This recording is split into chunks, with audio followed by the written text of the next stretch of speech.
하나님의 주권, 하나님의 주권이라는 말씀의 제목으로 오늘 말씀 나누도록 하겠습니다. 제가 어렸을 때 살이 너무 찌지 않아서 부모님께서 걱정하시는 마음에 한약을 지어주신 적이 있습니다.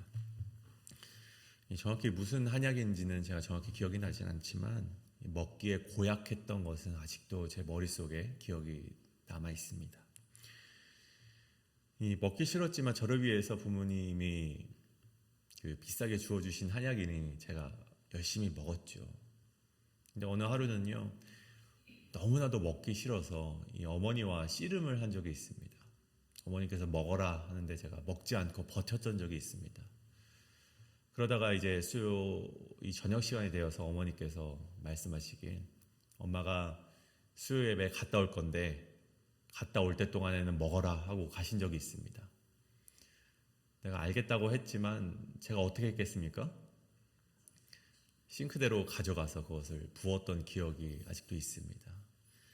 어머니께서 이것을 안 보시길 바랍니다. 그런데 지금 없어서 못 먹는 그 약을 그때는 아깝게 그냥 모조리 버리고 나서 어머니께 먹었다고 이렇게 거짓말을 한 것이죠. 우리 한국의 성어 중에 양약고구라는 말이 있습니다. 입에 쓴 약이 몸에 좋다는 성어이죠. 이 말은 좀 풀어서 얘기하자면 충언은 귀에 거슬리지만 올바른 행동을 하는데 이롭고 양약은 입에 쓰지만 병을 고치는데 이롭다라는 뜻을 가지고 있습니다. 오늘 우리가 읽은 말씀을 보십시오. 오늘 우리가 마주한 하나님의 말씀이 바로 그러한 것이라는 사실입니다. 하나님의 말씀은 때로는 우리에게 쓰디쓴 약, 귀에 거슬리는 약처럼 보일진 몰라도 그 실상은 우리의 삶에 굉장히 이로운 약임을, 그리고 그것을 깨닫는 자가 생명을 얻게 될 것임을 우리에게 말씀하고 있다는 것입니다. 오늘 이 새벽 그 쓰디쓴 하나님의 말씀을 눈물을 흘리며 먹었던 바룩을 함께 나누어 볼 텐데요. 또 그럼에도 불구하고 그렇게 쓰디쓴 약을 먹지 못하고 그렇게 심판을 받아야만 했던 애굽을 바라보면서 우리는 어떠한 선택을 할 것인가, 오늘 이 새벽 묵상하며 결단하시는 이 시간 되시길 간절히 축복합니다. 그렇다면 첫 번째로 우리가 함께 나눌 말씀, 하나님의 주권 첫 번째는 바룩을 통해 나타난 하나님의 주권입니다. 바룩을 통해 나타난 하나님의 주권. 오늘 본문의 시점은요, 우리 44장의 말씀에서부터 이어지는 말씀이 아닙니다. 오늘 본문의 시점은 1절에 기록되길 유다의 요시아의 왕의 아들 여호야김 넷째 해라고 기록이 되어 있습니다. 과거에 하나님께서 바룩에게 말씀하셨던 그때를 오늘 기록하고 있는 것이죠. 그렇다면 바룩이 누구입니까? 우리가 이미 앞전에서 함께 나누었던 또 예레미야 36장에서 예레미야가 성전으로 들어가지 못하게 되었을 때 그 말씀을 대신 받아 적고 그 성전에서 하나님의 말씀을 신실하게 선포했던 이 예레미야의 친구이자 서기관의 역할을 했던 자가 바로 바룩이었습니다. 그리고 그때 나와 있지 않던 이 기록받을 때 그 바룩의 상황이 오늘 좀 더 명확하게 기록이 되고 있죠. 그다음 그때의 상황이 어떻습니까? 보십시오. 3절에 보면 내가 일찍이 말하기를 화로다. 여호와께서 나의 고통에 슬픔을 더하셨으니 나는 나의 탄식으로 피곤하여 평안을 찾지 못하였도다. 바룩이 괴로워하면서 이렇게 토로하는 장면을 보이고 있습니다. 그가 이렇게 힘든 이유가 무엇입니까? 간단하게 우리 두 가지 이유를 살펴볼 수 있는데, 첫 번째 이유는 그의 어떤 현실적인 이유 때문에 괴로워했다는 것이죠. 이 바룩의 할아버지는 누구입니까? 마세야입니다. 예레미야 32장에서 기록되고 있는 이 할아버지 마세야는요, 예루살렘의 관료였습니다. 높은 직위에 있는 자였죠. 그렇다면 이 당시에 이 바룩은 할아버지를 따라서 또 그의 아버지 네리야를 따라서 관료가 된다면 그때 예루살렘을 관장하는 세력들에게서 등을 돌리지 않아도 됐을 것이고 예레미야의 서기관이라는 자리보다 비교적 안정된 삶을 영위해 갈 수 있었을 것입니다. 하지만 오늘 예레미야를 통해 이 받았던 하나님의 말씀은요, 자신뿐만이 아니라 그의 가문 역시 하나님의 심판대에서 벗어날 수 없을 것이다. 그런 뼈아픈 말씀을 받았을 때 그 현실적인 어려움과 현실적인 아픔이 그에게 다가왔다는 것입니다. 아마 이것이 그가 첫 번째로 받았던 괴로움일 것입니다. 그런데 이보다 더 큰 그에게 있는 괴로움은 무엇이었는가? 바로 두 번째 이유에 있었습니다. 그 이유는 무엇인가? 동족을 향한 마음과 사명에 대한 무거움 때문에 그는 굉장히 괴로워했다는 것입니다. 4절에 보십시오. 하나님께서 바룩에게 이런 말씀하십니다. 보라, 나는 내가 세운 것을 헐기도 하며 내가 심은 것을 뽑기도 하나니 온 땅에 그리하겠거늘. 이 말씀이 무슨 말씀입니까? 하나님께서 예루살렘을 심판한 시기로 이미 마음을 먹었다는 것입니다. 바룩의 마음이 얼마나 철렁했겠습니까? 어서 가서 바룩이 이 말씀을 예루살렘에 가서, 성전에 가서 백성들에게 이 무거운 말씀 하나님께 전하지만 그 결과가 어떻습니까? 거짓 예언으로 하나님의 말씀을 반박하고, 여호야김은 말씀이 기록된 두루마리를 심지어 태우기도 하고, 그렇게 선포하는 바룩은 멸시와 모독을 받게 되고요, 반성과 회개하지 않는 동족들의 모습을 그가 바라보게 되었다는 것이죠. 하나님의 말씀이 굉장히 무거워서 괴로웠지만 그 말씀이 선포되었을 때 반성하지 않고 회개하지 않는 그 백성들을 보면서 그 마음이 얼마나 괴로웠는가, 오늘 말씀을 통해서 알 수 있었다는 것입니다. 그래서 5절에 보십시오. 5절에 바룩이 행하고자 했던 큰 일이 정확히 무엇인지 기록되지 않았지만 이 남유다가 하나님의 심판으로서 피할 수 있는 어떤 일을 행하려고 했던 것 같습니다. 하지만 그마저도 하나님께서 무엇라 말씀하십니까? 바룩아, 너가 그것을 찾지 말아라. 내가 이 모든 육체에게 진한을 내릴 것이다. 하나님의 뜻이, 하나님의 주권이, 바룩이 애를 써보지만 하나님의 주권 앞에서는 우리 인간은 어떠한 일도 행할 수 없음을 오늘 말씀을 통해서 우리가 알게 된다는 것입니다. 그렇다면 오늘 말씀이 주는 교훈은 무엇입니까? 그 교훈이란, 오늘 이 말씀 속에서 우리가 반드시 발견해야 되는 교훈, 그 포인트는 하나님의 주권이라는 것입니다. 하나님은 하시겠다고 하면 분명히 하시는 분임을 우리가 알아야 된다는 것입니다. 이는 이전에 바룩뿐만이 아니라 예레미야에게도 하셨던 하나님의 주권이고 하나님의 말씀이라는 것입니다. 그렇다면 그런 하나님의 주권 앞에서 우리가 할 수 있는 행동은 무엇입니까? 그런 하나님의 주권으로 선포되는 말씀이 너무나도 무겁고 때로는 우리에게 낙심이 되고 절망이 되지만 그 주권 앞에서 우리가 할 수 있는 행동이 무엇입니까? 그 주권 앞에 항복하며 인정하는 것이 우리가 유일하게 할 수 있는 행동이라는 것입니다. 죽어야만 살 수 있는, 인정해야지만 살 수 있는 십자가의 역설과 또 같은 그 행동을 우리가 오늘 순종하며 걸어가야 된다는 것입니다.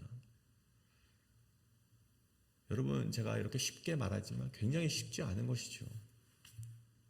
갑작스럽게 우리에게 찾아온 병세 앞에서, 갑작스럽게 찾아온 가족의 이 관계의 무너짐 앞에서, 어려워진 경제 사정과 이 인간 관계들 앞에서 하나님이 말씀하실 때 내가 그것을 회복시키겠다라는 말씀이 아니라 너가 반드시 그 일을 겪어야 되겠다.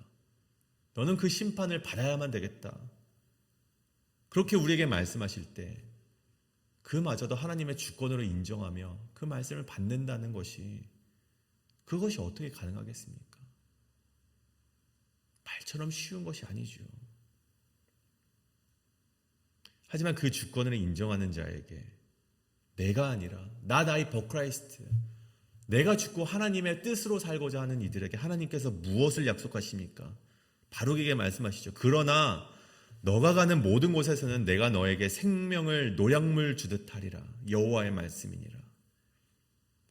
바룩의 기도에는 응답하지 않으셨지만 하나님의 주권을 인정하였던 바룩에게는요, 하나님의 생명을 허락하시겠다고 하나님께서 말씀하셨다는 것입니다. 여러분, 때로는 응답되지 않는 기도와 그로 인하여서 답답함을 느끼게 되고 우리가 절규하기도 하겠지만, 그럼에도 하나님의 주권을 인정하며 살아가는 자에 얻게 될 그 은혜는 바로 하나님의 생명임을 믿으며 살아가시는 우리 성도님들 되시길 간절히 축복합니다. 그렇다면 둘째로, 하나님의 주권 둘째는 모든 권세도 하나님의 주권 아래에 있다는 것입니다. 모든 권세도 하나님의 주권 아래에 있다는 것입니다. 그렇게 45장의 바로게 이야기가 끝나고 46장부터는요, 이 46장부터 시작되는 그 후반부의 말씀은 그 열방을 향한 말씀, 즉 이 땅에 있는 모든 나라들을 향한 하나님의 말씀이 시작이 되어 있습니다. 46장은 애굽에 향한 말씀이고요, 47장은 블레셋, 48장은 모압, 그리고 계속해서 암몬과 에돔과 다메섹과 게달, 하솔, 엘람에 대한 말씀이 질비하고 있습니다. 그리고 심지어 50장에 가서는 바벨론에 대한 예언의 말씀이 기록되어 있죠.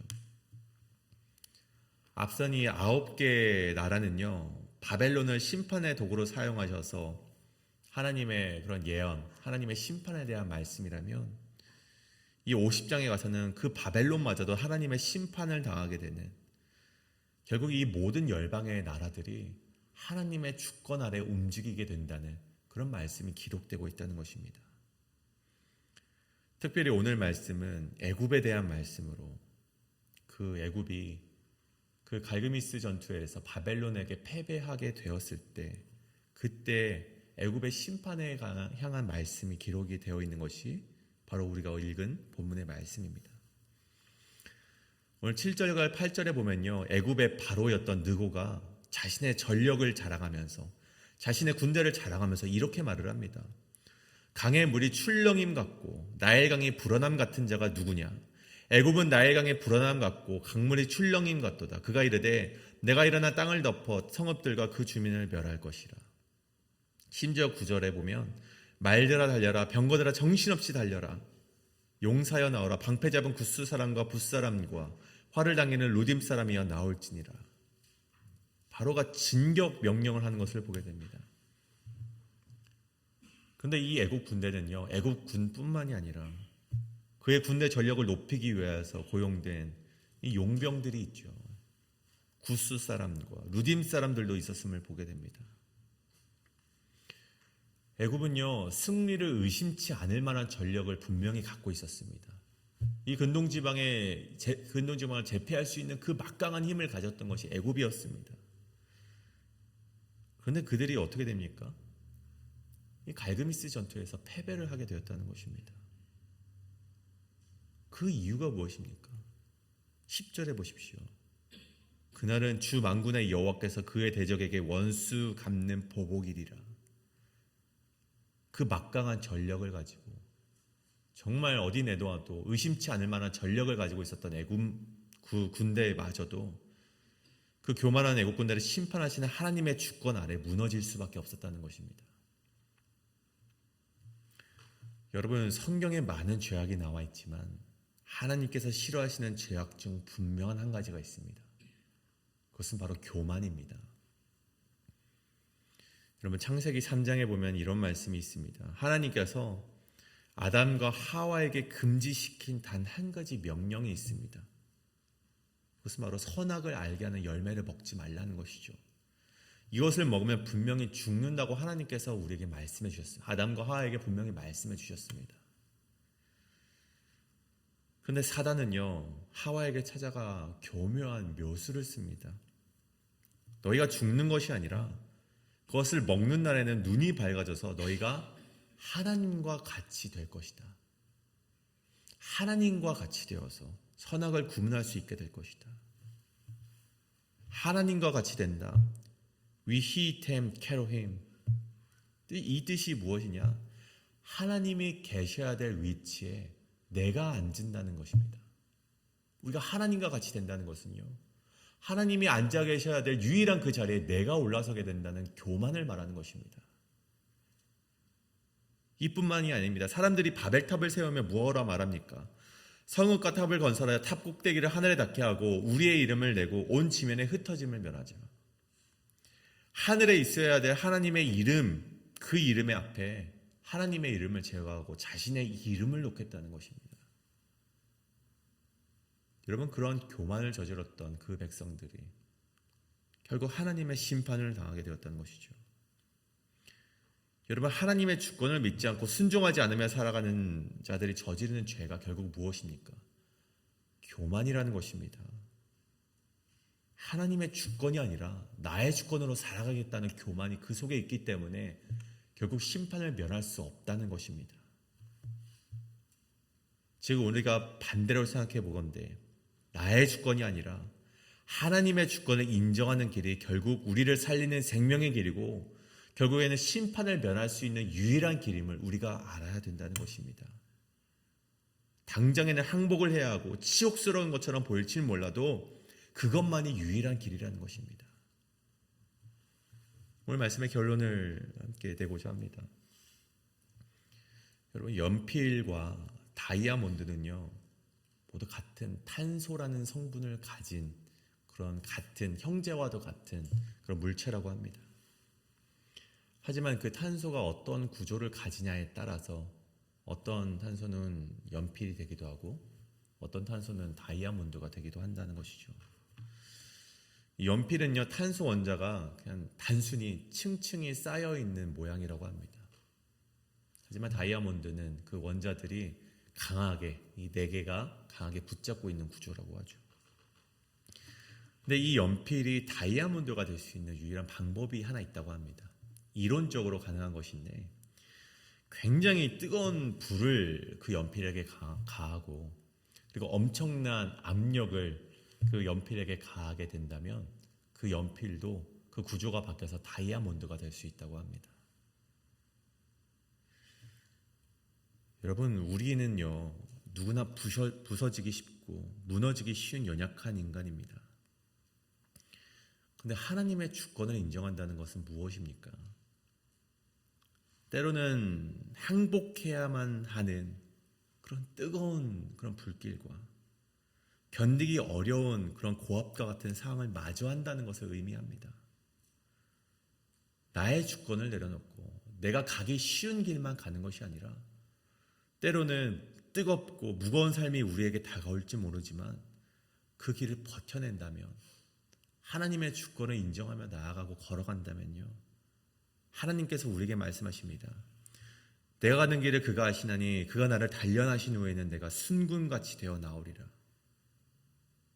우리의 인생이 누구보다 빛나고 단단한 다이아몬드가 될 수 있다는 것입니다. 오늘 우리가 이것을 놓고 함께 기도하길 원합니다. 7월부터 시작된 예레미야의 말씀입니다. 또 8월에도 이어지고요. 9월과 10월에도 계속해서 끊임없이 이어지는 이 이스라엘과 그리고 이 유다 백성에 대한 이야기가 계속되게 됩니다. 근데 그 본문의 내용이 무엇입니까?